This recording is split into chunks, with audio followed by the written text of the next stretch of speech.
Hey everybody, it's Brian, and I'm here with something a little bit out of my usual project. This is my new phone.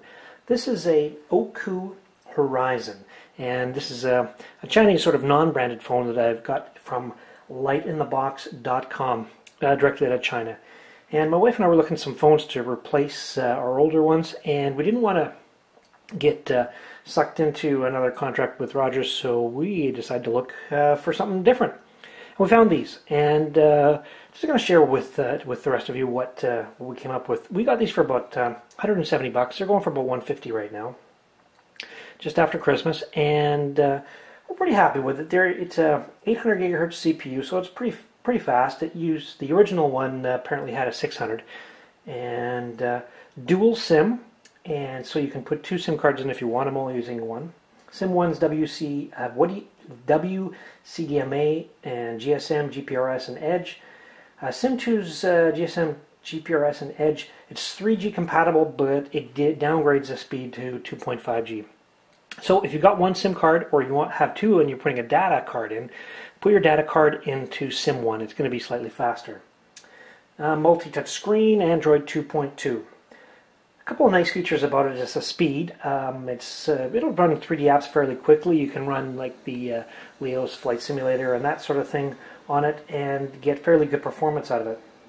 It has a pretty large screen and two cameras, one in the back, one in the front.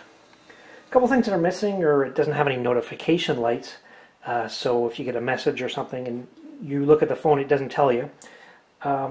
It has no use for the two cameras. Skype doesn't recognize them, so it doesn't really matter. The other thing is that I find it's hard to differentiate up from down. If you turn it around, or you pick it out of your pocket, it's hard to tell exactly which is the top and which is the bottom of the phone. And that's a pretty common thing for these squarish looking phones. Not the end of the world. A couple of annoyances that I had is when it came out of the box, it has no English language pack. So you'd think you'd be able to install that, but you can't really. So what I did was I installed the Go keyboard, and this is a free app that comes with an English language pack. You don't have to use it, but you have to run it at least once. So just install that program, the Go keyboard, run it, it'll come up with the thank you for using this program, and then you can choose whatever keyboard you want and you've got the English language. Without it, you don't get any of the spell correction or the adaptive predicted typing blah blah. So I use the gingerbread keyboard that's in another free one that's on the Android market. The other issue that we had with this phone was Wi-Fi crashes. If you leave the phone on with Wi-Fi on and it tries to sleep, the phone will die.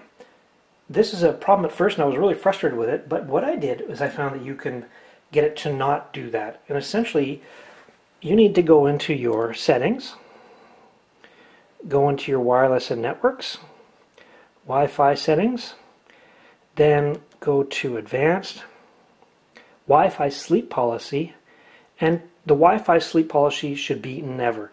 Now this means that you are going to get a little bit more power usage because it'll always be on unless you turn it off. So if I leave the house and I get out of range of my Wi-Fi, it's always going to be looking and trying to connect and whatnot.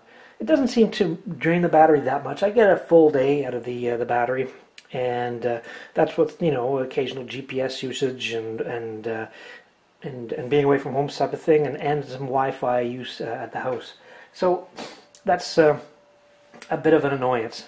Other than that, it seems to work pretty good. It comes with the ADW launcher stock, and I installed the Go launcher. I like the Linux style rotating cube desktop, and it has a lot of features. I think it's one of the better Android desktops, and yeah, that's pretty much it.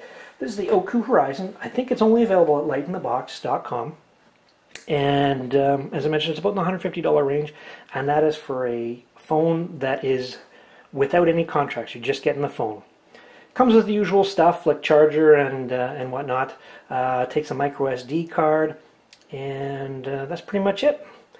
Thanks very much for watching.